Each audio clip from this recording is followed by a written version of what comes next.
Glória ao Evangelho. Agora é uma boa nova de entendimento, de compreensão, de discernimento. Preste atenção.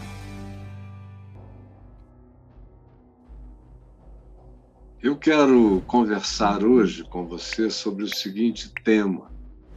Eu vou pedir ao Braulio para colocá-lo aí, colocar o tema Em Nome de Deus Vale Tudo. E é isso que a gente assiste para todo lado durante todo o curso da história humana. Em nome de Deus vale tudo. E esse vale tudo, em nome de Deus, é algo tão persistente que você vai de Gênesis, no capítulo 4, quando Caim matou Abel, matou por causa de Deus. Foi porque supostamente Deus teria se agradado mais da oferta de Abel. Na realidade, não era da coisa ofertada, era do espírito da oferta, da entrega, da confiança, daquele culto de Abel. E Caim trouxe, provavelmente, esteticamente, algo até muito bonito.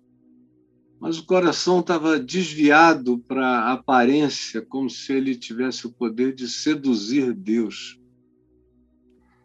E Deus não gostou do espírito de Caim tentando seduzi-lo, impressioná-lo, ao invés de simplesmente ser para ele, crer nele, entregar-se a ele. E quando ele entende que a oferta do seu irmão tinha sido agradável a Deus, ele enlouquece. Ele enlouquece em nome de Deus, por causa de Deus, e transfere a raiva de Deus contra o próximo, que é um dos fenômenos que constituem o espírito dos nossos desencontros, das nossas desavenças, das nossas ideologias, dos nossos supremacismos diversos. A distinção pelo suposto ódio ao irmão, e que viaja e atravessa como questão a ideia de que Deus tem que gostar mais de mim do que dos outros. E se Deus, a meu ver, não gostar mais de mim do que dos outros, eu mato os outros, para ficar só eu e quem seja parecido comigo. Esse é o espírito supremo da autoadmiração, que gera sempre perversão, ira, homicídio, transferência do ódio contra Deus para o irmão. Isso viaja, como eu disse, até o final. No Apocalipse está lá. Está lá Caim abençoando a besta.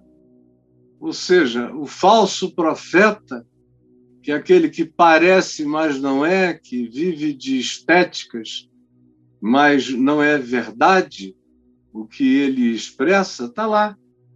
Como a besta que emerge da terra e que é explicitamente ali o poder religioso, manipulado e usado em nome de Deus, destruindo quem não aceita o dogma da nossa confissão. Isso atravessa toda a experiência humana, em todas as civilizações, por isso em todas elas tem um poder político e tem um poder religioso, poder político valida o poder religioso abençoa o poder político. É sempre assim, besta e falso profeta se alimentando, e esse espírito daquilo que parece que é, mas não é, é justamente isso que vem desde a raiz do Gênesis. Então, em nome de Deus, na experiência humana, tem valido tudo. Em nome de todos os deuses, inclusive em nome do seu Deus, inclusive, eventualmente, coisas praticadas por você, contra o próximo, em nome de Deus, por razões as mais mesquinhas possíveis. Em relação a isso, tem 7 coisas que eu quero afirmar para você. A primeira, quero que você perceba, os piores crimes são expressão de culto a Deus. São os piores. São aqueles que oferecem sacrifício de gente ou imolação de pessoas, mesmo que as chamemos de pagãs e de falsificadoras, mas, em nome de Deus, se as mata. Em nome de Deus. Os piores crimes sempre foram aqueles praticados em nome de Deus. E quanto mais em nome de um Deus que traga alguma semelhança com o Deus revelado em Cristo Jesus, se tiver alguma mancha da bondade dele, o engano cresce nas mentiras besuntadas de verdade. Segunda coisa, guarde no coração, o sobrenatural valida tudo. Tudo. O sobrenatural, os poderes, as magias, as impressões, os milagres, as sugestões, as hipnoses coletivas, as possibilidades de marionetamento de mentes fracas, que sejam induzidas ou pelo sobrenatural mesmo, ou só pela falsificação dele, ou ainda apenas por poderes psíquicos de alguém sobre mentes impressionáveis. O sobrenatural valida tudo. Por isso, em nome de Deus, vale tudo.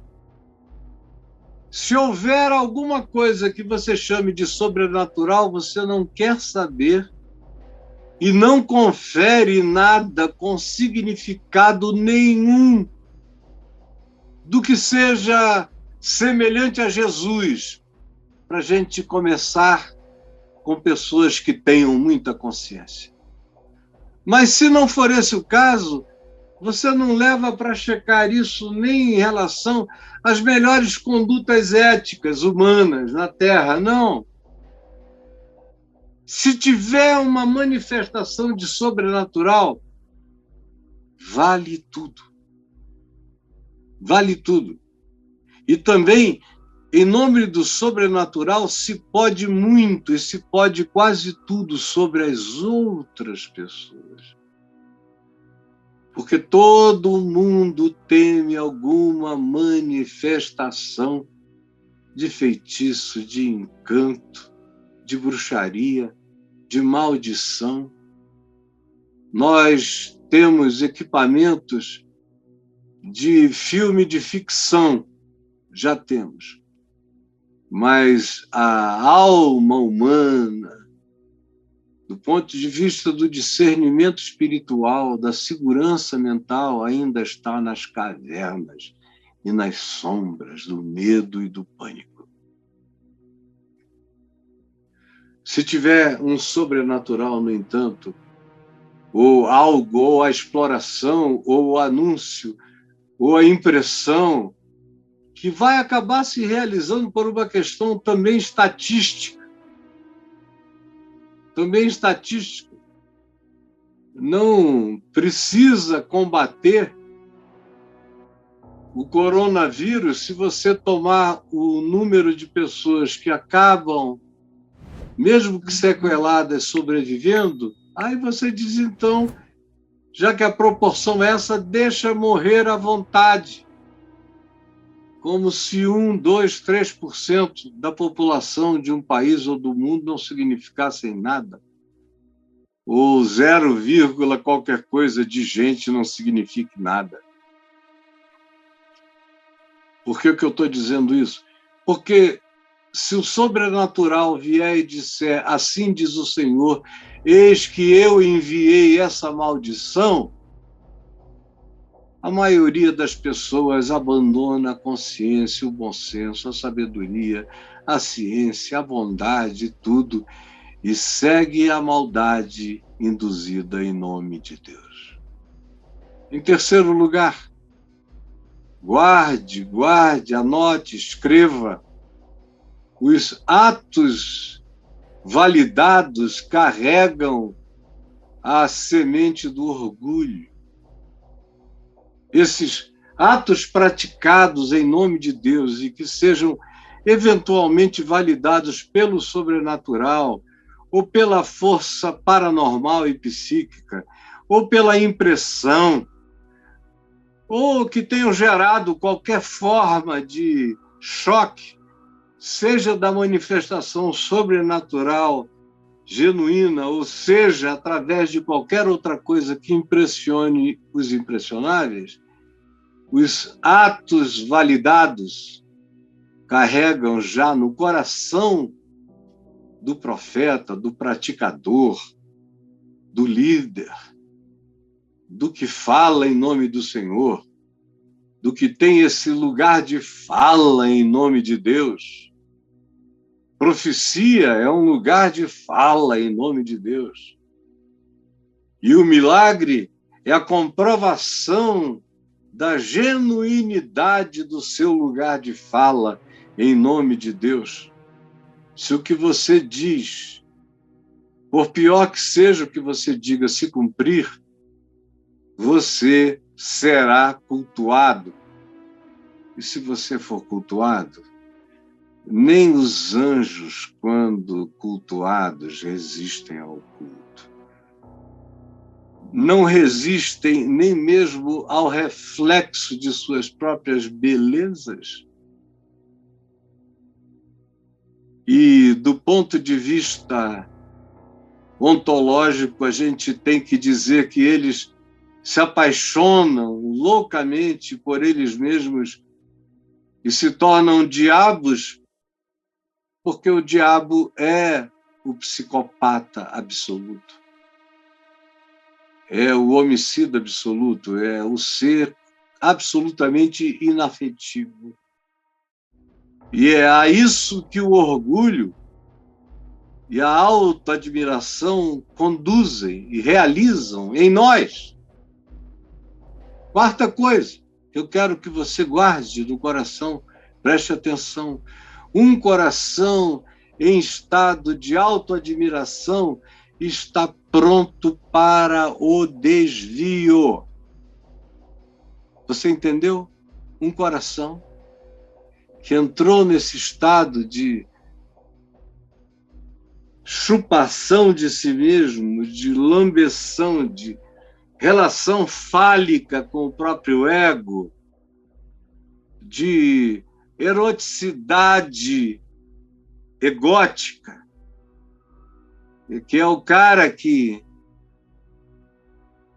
pratica sexo oral em si mesmo porque diz que ninguém é mais gostoso do que ele. E é assim que muita gente vai ficando por dentro. E quando isso começa a crescer na gente, por qualquer que seja a razão, eu quero que você saiba, então, que um coração em estado de autoadmiração está pronto para qualquer forma de desvio. Ele vai largar o caminho que ele tinha se comprometido a seguir. Algo vai desviá-lo radicalmente do significado da vida dele, dela, de qualquer um. A quinta coisa que eu quero que você guarde, se possível, anote, por favor, é que as dinâmicas da carnalidade se tornam indiscerníveis entre os iguais. Ou seja, entre gente, por exemplo, crente, ou religiosa, ou da mesma igreja, ou congregação, de qualquer natureza, mas eu falo melhor do grupo evangélico, porque eu nasci, cresci, toda a minha identidade e a maior parte dos meus amores e amizades estão dentro da comunidade evangélica. E eu conheço muito bem as dinâmicas da carnalidade e como elas se tornam indiscerníveis entre os iguais, entre os pastores, entre os padres, sacerdotes, entre os profetas, entre os professores, entre os acadêmicos. Tem sempre uma troca de carnalidade, uma dinâmica. Tem uma disputa subjacente. Tem uma inveja pronta para eclodir. Tem um orgulho pronto para ceder. E tem uma comunhão com o poder de envenenar. Tem uma comunhão com o poder de envenenar. A sexta coisa que eu quero que você guarde está aí. As impressões psíquicas realizam o medo projetado como profecia. Repita isso comigo.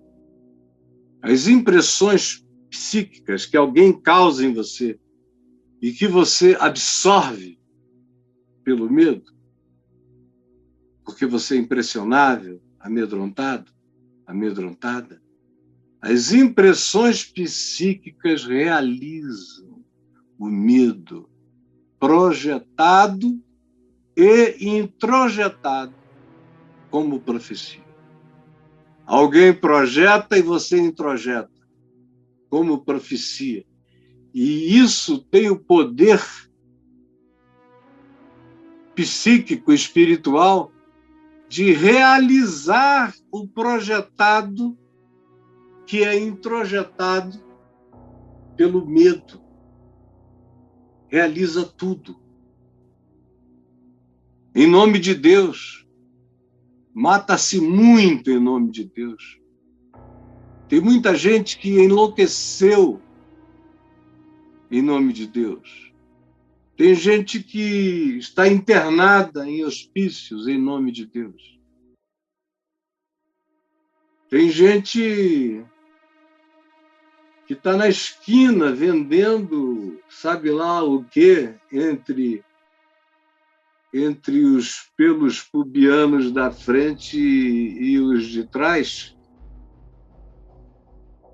Filhas de pastor, de pastoras, de famílias de cristãos, porque internalizaram que eles são verdadeiros diabos, demônios, e se entregam ao pior da existência e vivem para cumprir as piores profecias. Quem me dera todo mundo nessas circunstâncias estivesse me ouvindo. E, em último lugar, eu quero que você guarde e saiba que todo engano praticado em nome de Deus gera desculpa religiosa. Gera desculpa. O cara não consegue. Ele vai virando, com o tempo, um sociopata. Ele Ele não sente exatamente o que outra pessoa normal sente se fizer algum mal a uma coletividade, a uma sociedade, a um grupo. E, claro, que esse indivíduo que é um sociopata é também um psicopata. Ele não tem impressões de simpatia, de empatia, de solidariedade. Não dói nele nada que doa em qualquer outro ser. Nada dói nele. A interpretação dele do mundo não inclui o próximo. Todo engano praticado em nome de Deus gera desculpa religiosa. Tem muito psicopata e muita sociopatia sendo praticada como liderança espiritual de grupos, de congregações, de igrejas, de religiões. Muito. Porque essas pessoas vão criando desculpas religiosas. E aí elas começam, depois de um tempo, a cultuar aquilo que elas mesmas ajudaram a destruir, para diminuir a sua culpa real pelo mal praticado, pelo engano ao qual induziram muitos no erro. De modo que eu estou velho de saber que todo engano praticado em nome de Deus gera desculpa religiosa. O cara acaba desenvolvendo alguma forma de teologia, de ética e, posteriormente, de admiração venerada pelo indivíduo que ele invejou, que ele fez coisa errada, que ele ajudou a destruir, a acabar, a enganar. A coisa que mais existe na história é culto posterior à morte de pessoas que fizemos mal, como Jesus mesmo disse que era. Quando falou aos fariseus, vocês matam os profetas e depois a próxima geração ergue bustos aos profetas e vocês mesmos aplaudem a obra dos filhos, que são apenas a projeção da culpa religiosa em razão do pecado que vocês cometeram contra o próximo e que precisa ser processado como alguma forma de honra. Porque o inconsciente coletivo não suporta o peso de viver com as injustiças que carregam que existem como sombras do passado, de geração em geração, de modo que alguém para e diz, não, alguma injustiça foi feita, tem que fazer algum pedido de desculpas 200 anos depois, 100 anos depois, ou 30 anos depois, ou seja lá quanto seja depois. Porque todo engano praticado em nome de Deus gera alguma forma de desculpa religiosa e ética logo depois. Agora, uma vez que eu disse isso, eu quero que você olhe para o texto baseado no qual eu disse tudo que eu disse. Preste atenção.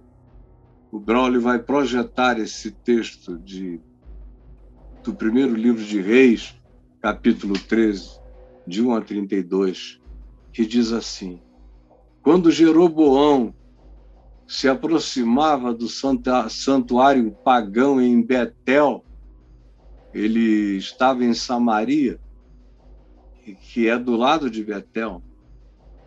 E lá em Betel tinha um santuário pagão muito frequentado, porque lá era Bet-El, a casa de Deus. Fazia parte do culto dos patriarcas a Deus naquele ambiente pelo qual os patriarcas peregrinaram, e Jacó, na experiência sobrenatural que teve ali naquele lugar, com anjos, ele chamou o lugar de casa de Deus. E aí o que começou de um modo bom, cresceu para se transformar num santuário pagão, como quase tudo que seja cultuado como uma espécie de lugar de poder. Qualquer que seja o lugar de poder, que tenha assim se chamado agora lugar de poder, porque um dia houve experiências verdadeiras de pessoas com Deus, e aí, ao invés de continuarem andando com Deus, decidiram transformar os lugares em relíquias divinas. E que um dia, aquilo que um dia foi santo, se transformou num santuário. Quando o santo se transforma em santuário, aí o paganismo começou a habitar o coração das pessoas. Isso explicado quando Jeroboão, que era rei do norte de Israel, se aproximava do santuário pagão em Betel para queimar incenso ao bezerro, o ídolo em ouro. Um servo de Deus veio de Judá, que não estava sob a legislação do reino norte de Israel, e trouxe uma palavra do Senhor e clamou em alta voz, dizendo: ó altar, o Senhor manda dizer que uma criança chamada Josias nascerá da linhagem de Davi, a qual há de sacrificar sobre ti, ó altar, os sacerdotes dos santuários pagãos que estão aqui contigo, oferecendo esses sacrifícios. Todos eles serão mortos aqui, em nome de Deus. Esses que aqui vêm queimar incenso.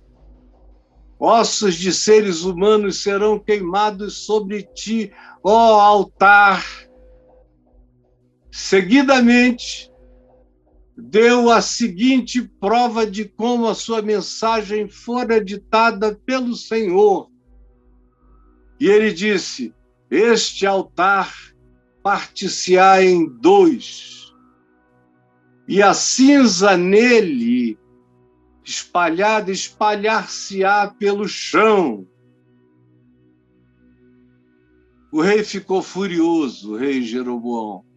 Ficou furioso porque por o homem de Deus ter dito semelhantes coisas, e gritou para os guardas: prendam esse homem! Dirigindo o punho fechado contra o homem de Deus que viera de Judá, imediatamente o seu braço ficou duro. Ele não conseguia mais trazer o braço de volta, o braço paralisou. Provavelmente um AVC culposo, porque Jeroboão sabia quem era Deus, mas cultuava o engano por uma questão de pragmatismo mágico. Cultuava a mentira e o engano. E aí seu braço fica duro, sem poder recolher-se. Ao mesmo tempo, apareceu uma fenda larga no altar, e as cinzas derramaram-se, de tal modo como o homem de Deus tinha dito que haveria de acontecer. Esta foi a prova sobrenatural de que o Senhor falara pela boca do profeta. Então agora já não havia mais nenhuma dúvida, o braço do rei duro e a profecia do profeta com o altar quebrado, as cinzas derramadas, só faltava aparecer Josias para realizar o resto da profecia, matando todos aqueles sacerdotes e os que queimavam incenso aos deuses que não eram deuses verdadeiros. Então, Jeroboão gritou ao homem de Deus e disse: peço-te que rogues ao Senhor teu Deus. Gritou a ele, ao profeta: rogues ao Senhor teu Deus que me faça recuperar o meu braço duro. Então o homem de Deus orou ao Senhor e o braço dele ficou sarado e voltou ao normal imediatamente. Aí você imagina a sensação desse poder validador. Meu Deus, que coisa extraordinária! O rei disse ao homem de Deus: vem comigo descansar e comer alguma coisa, quero recompensar-te. No entanto, o homem de Deus respondeu-lhe: ainda que me desses metade do teu palácio. Que coisa mais poderosa! Não precisava dizer nada, né? Bastava dizer: não, muito obrigado. Estou voltando para casa, volte para a sua e limpe seu coração, porque ele está cheio de ódio dos cultos da maldade, da inveja e da expressão da treva espiritual. Era só isso, virar e ir para casa. Mas olha só, uma coisa já tinha acontecido. Os atos validados carregam a semente do orgulho. É o que está aí entre 8 e 14. No entanto, o homem de Deus respondeu-lhe: ainda que me desses metade do teu palácio, não entraria nele. Cara, não fica com esses puritanismos, que eles são orgulho puro, é vaidade. Cheio de vaidade espiritual, de orgulho, de superioridade. Nem sequer comeria ou beberia água na tua casa.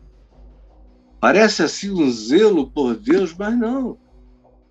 É exagero orgulhoso. E quando orgulho se transforma em fanatismo narcisístico, meu Deus, ninguém segura mais aquele que vivia como homem de Deus e se corrompeu pela profecia.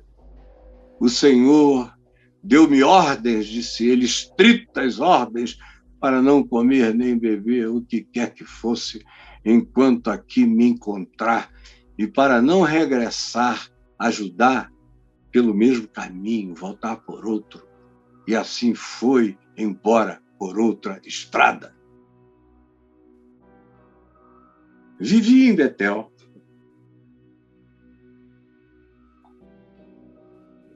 Que era o lugar do santuário, dos sacerdotes pagãos, e que, de lugar da experiência de Jacó com os anjos, se transformou num santuário de adoração de relíquia, um sincretismo cheio de maldade. E assim segue o verso 11, dizendo: vivia em Betel um velho profeta, e o seu filho foi contar o que o homem de Deus de Judá fizera e o que dissera ao rei, por que caminho ele foi. Informaram-no de tudo, esse profeta velho, que vivia em Betel, na aldeia onde isso tinha acontecido.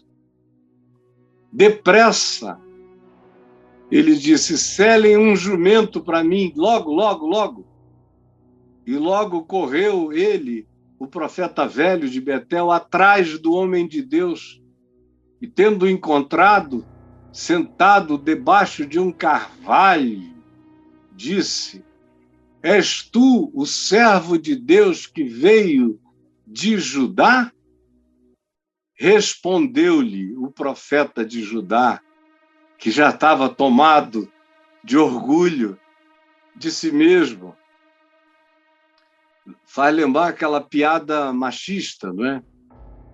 De um homem que estava numa ilha deserta com a Sharon Stone. Isso é piada dos anos 80.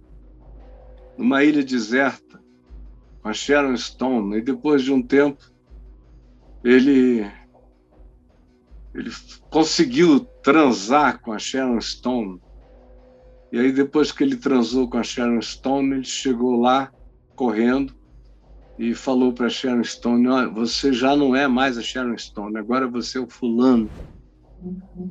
Aí ele veio e falou: "Fulano, você não sabe o que eu acabei de pegar. Eu estou pegando a Sharon Stone." É isso que o orgulho idiotado na gente realiza. Sim, sou eu. O cara estava lá debaixo do carvalho, em vez de ir para casa beber água e comer, estava lá esperando alguém passar, alguém que soubesse do ocorrido. Não, quando você chega nesse estado, você não aguenta mais se segurar, você precisa falar, você começa a extravasar, porque a boca fala do que está cheio o coração. Sim, sou eu. E pediu-lhe o profeta velho: "Por favor, então, vem à minha casa e come comigo." Ele então disse: "Não posso. Não me é permitido comer nem beber, seja o que for, em Betel. Nem sequer um copo d'água. Foram as ordens estritas que o Senhor me deu." Às vezes o cara cai no estrito, no literal, justamente já por causa do seu orgulho espiritual. Ele já se tornou fariseu, já se tornou um cara que quer se maquiar de obediente.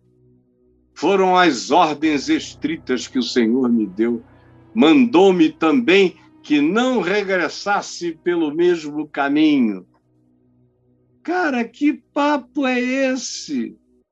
O sujeito perguntou: "Você é?" "Sou." "Vem à minha casa." "Não, obrigado." Só é seguir adiante. Quando alguém começa a tentar explicar muito a Escritura, ou a palavra, ou o que ele sabe da vontade de Deus, quando ele começa nesse processo, frequentemente o indivíduo vai gradativamente falando a coisa maravilhosa que fez para ver se cria algum tipo de autoindulgência. Autoindulgência. Porque um coração em estado de autoadmiração já está pronto para o desvio. Aí, contudo, o ancião insistiu, o velho de Betel, e disse: "Eu também sou profeta como tu. E um anjo deu-me uma mensagem do Senhor. Devo levar-te para minha casa e dar-te de comer e beber?" No entanto, o velho profeta estava mentindo. Assim, os dois voltaram para trás. E o profeta comeu algum alimento e bebeu água em casa do ancião. As dinâmicas da carnalidade se tornam indiscerníveis entre os iguais. O cara já estava com uma vontade enorme de ser glorificado. Ele não comeu na casa do rei, mas ele queria crescer, ele queria ficar maior do que o rei. Era ele que dava ordens ao braço do rei, era ele que tinha palavra, o cetro estava na mão dele. Ele era o poderoso. E o poder corrompe. Corrompe mesmo. Tem gente que se corrompe geral, mas corrompe sempre. Eu sei como o poder corrompe. Corrompe o coração, corrompe sentimentos. corrompe interpretações e busca justificações, autojustificações, autoindulgências. E os principais protagonistas do nosso acolhimento de indulgências são os irmãos, que dizem, olha, a palavra do Senhor era assim, mas agora eu já sou velho, eu estou noutro estágio, o Senhor me falou outra palavra. Aí é tudo que o orgulho quer, é um culto às suas realizações e algo que promova uma espécie de gratidão permissiva e especial de Deus para com a sua vida. É assim, tipo o profeta que determinou que na sua religião os homens podiam ter no máximo 4 mulheres, mas com o passar do tempo ele teve 17 e depois muitas mais, mas tinha sido uma ordem especial de Deus para ele. Você aí no meio cristão já viu isso em vários lugares. Não é válido para você, mas o Senhor muda e cria algo especial para o seu servo maravilhoso.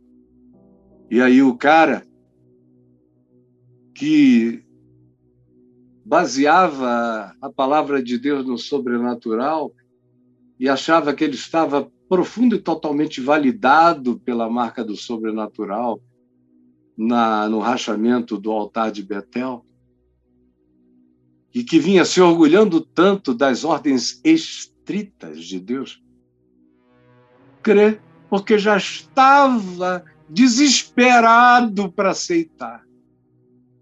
E agora vem uma proposta que não dá para ele negar, porque um ser mais velho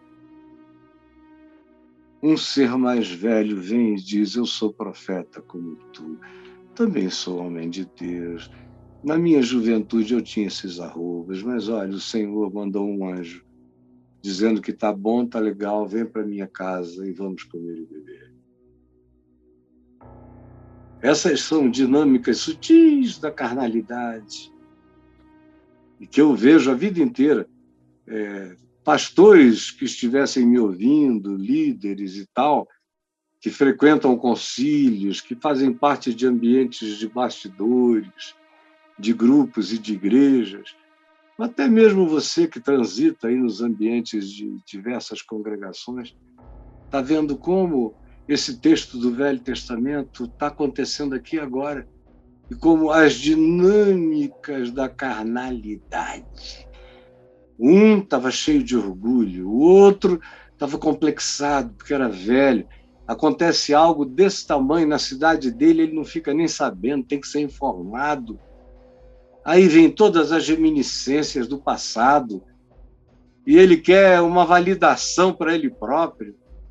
E aí a inveja, o complexo de inferioridade sempre cria inveja, e a inveja sempre põe alguém com o despeito do outro.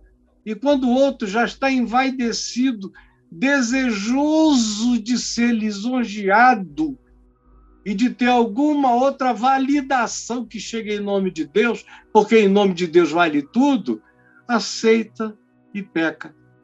Isso me lembra uma história aqui de uma das nossas filhas do coração, lá em Israel com a gente, e ela, num sábado, entrou no elevador com um judeu ultra-ortodoxo. E tem o elevador dos judeus nos hotéis, porque judeu adora, depois de ir para uma sinagoga, ir para um hotel com os amigos, as mulheres num salão para um lado, os homens para o outro, as crianças no outro. Eles dançam e comem e bebem e oram e recitam textos e gritam e tudo mais. E tem um elevador preparado para o farisaísmo deles, porque como é sábado, eles não querem nem apertar o botão.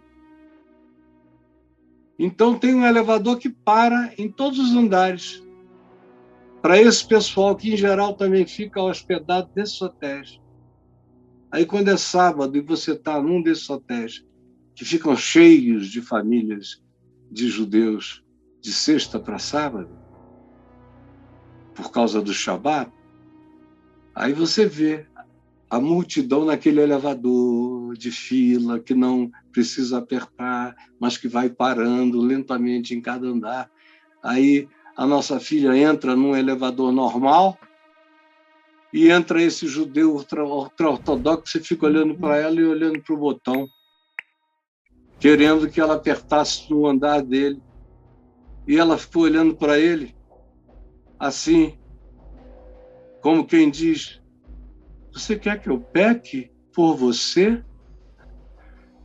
Para você apertar esse botão é pecado, mas para mim, você acha que eu habito um chão de uma indignidade tão grande que eu existo para trabalhar no dia que você não trabalha porque você diz que todo trabalho é pecado? As dinâmicas da carnalidade se tornam indiscerníveis entre os iguais. Quando chega alguém e diz, eu também sou como tu, e o Senhor já me deu essa experiência, eu estou adiante disso. Vem cá. Toda hora alguém suspende a ordem, a palavra de Deus, a certeza de Deus. Eles estavam à mesa quando veio uma mensagem do Senhor ao profeta velho.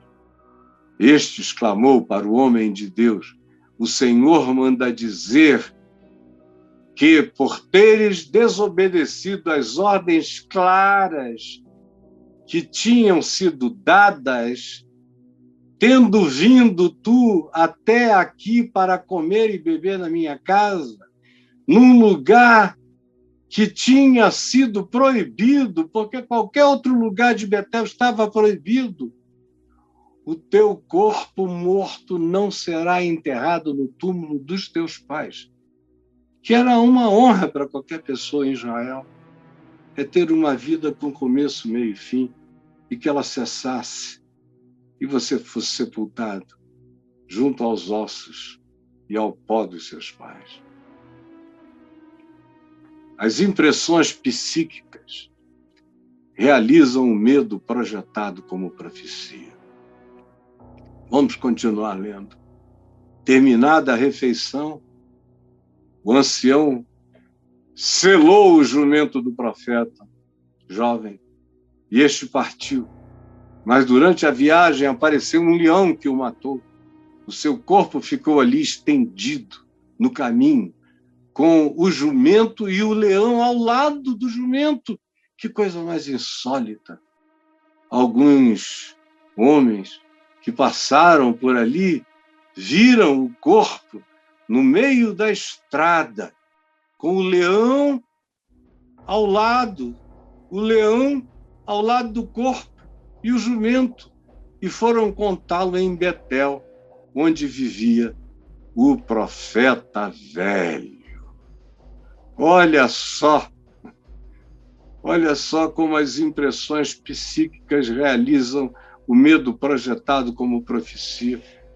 O cara ouviu aquilo tudo ali, saiu, e ele era um homem de fortes percepções psicológicas. Não existe profeta com percepções que não seja também dotado de hipersensibilidade espiritual em todos os sentidos.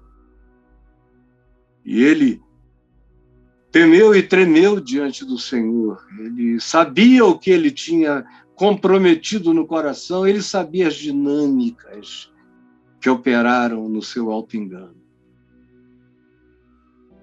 E ficou cheio de medo. Quando o profeta velho de Betel ouviu o que acontecera ao profeta mais jovem de Judá, disse, é o homem de Deus que desobedeceu às ordens do Senhor. Olha só, o cara foi lá em nome de Deus para provocar desobediência no coração do outro que já estava tendente ao engano. Tem muito homem e mulher de Deus nesse estado, muita gente que está com o pé no desvio. Como diz o Salmo 73, quase os meus pés se desviaram, porque eu tive inveja da vida dos poderosos e dos que tinham todos os prazeres. É o homem de Deus que desobedeceu à ordem do Senhor. O Senhor cumpriu a sua palavra, fazendo com que o leão o matasse. Na realidade, o profeta jovem morreu de medo. O leão ficou olhando para ele, um jumento ao lado, e o leão não comeu nem o profeta, nem o jumento. É extraordinário. Depois disso, depois disse aos seus filhos, selem o meu jumento, e eles fizeram isso. E o profeta velho foi e achou o corpo do profeta novo estendido no caminho, com o leão ainda ali ao lado, sem que tivesse comido o corpo ou atacado o jumento. Porque todo engano praticado em nome de Deus gera desculpas religiosas. Então o profeta colocou o corpo sobre o jumento, levou-o para a cidade para lhe fazer o funeral e enterrá-lo. E não era na sepultura dos seus pais.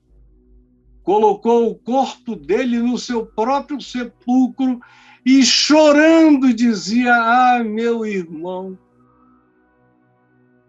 eu já vi muita gente, por razões de carnalidade pessoal, de dinâmicas, de invejas e complexos, levarem outros ao engano e depois viverem o resto da vida na lamentação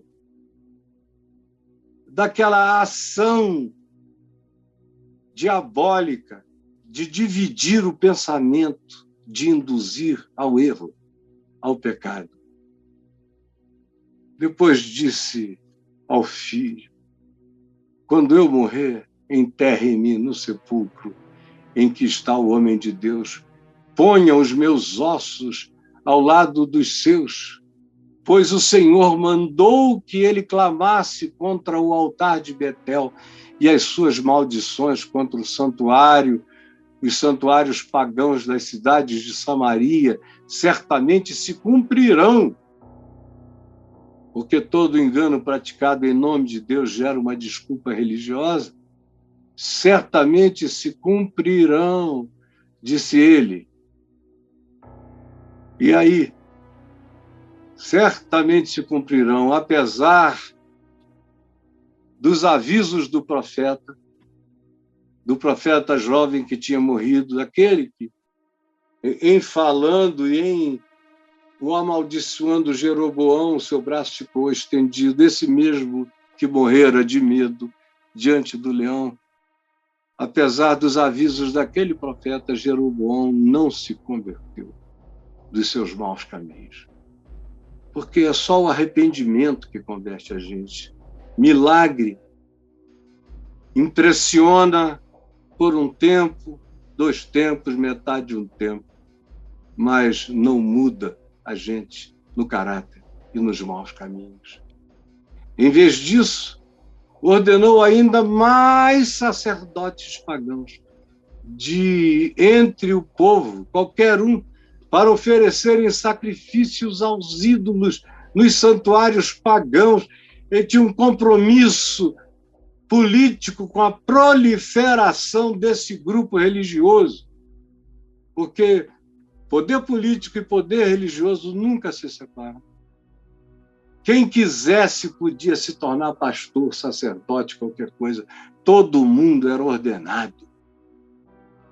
Este foi um grande pecado e foi a causa da destruição do reino de Jeroboão e da morte de toda a sua família. Mas o profeta velho criou um culto, instituiu criou uma desculpa religiosa. Aqui tem um homem de Deus, venham aqui, cultuem a memória da profecia dele, ainda que em vida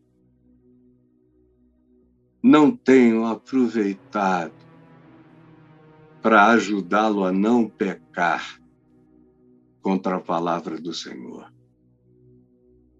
Eu já conheci milhares de pessoas que se aproximaram de mim tentando me desviar do caminho de Deus. Toda hora. Teve um tempo que todo dia. Hoje em dia, pelo menos uma vez na semana na pandemia.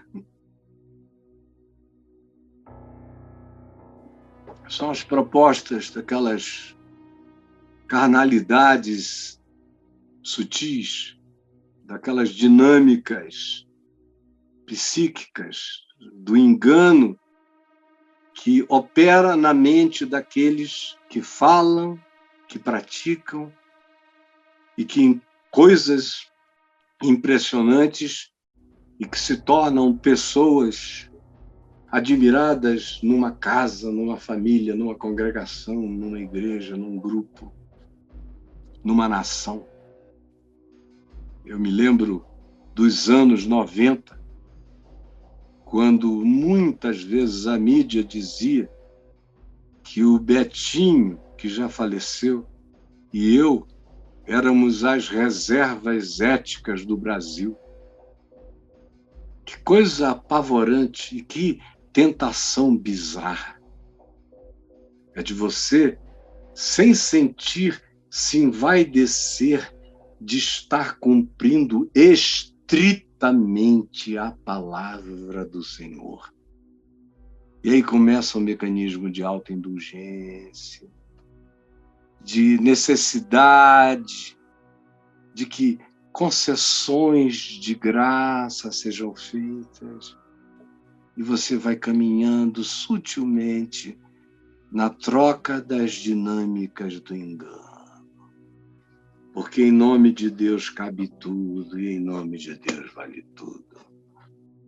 Se você nunca tinha ouvido uma mensagem nesse texto, e eu acho que 99% dos que aqui estão nunca tinham ouvido, embora eu já tenha pregado na vida muitas vezes nele, é um texto que está todo marcadinho aqui na minha Bíblia, tem até esboços de mensagem aqui em cima, aqui embaixo, está dividido, aqui o que o texto fala, aqui as lições aplicadas, aqui algumas notas que eu, à época que preguei, achei relevante. Está tudo aqui. Mas eu não consigo ler isso aqui a não ser com os olhos de Jesus.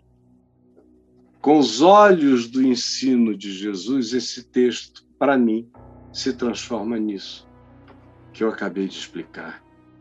Como eu gostaria que você entendesse e que você compartilhasse isso com milhares de outras pessoas. E eu quero que você também se expresse. Eu quero ver quem entendeu, quem discerniu, colocando corações ao alto, aqui, agora, já. Suba seus corações ao alto. Entendeu, compreendeu, discerniu? Compartilhe. Não se envergonhe da palavra de Jesus e do Evangelho. Venha. Corações ao alto.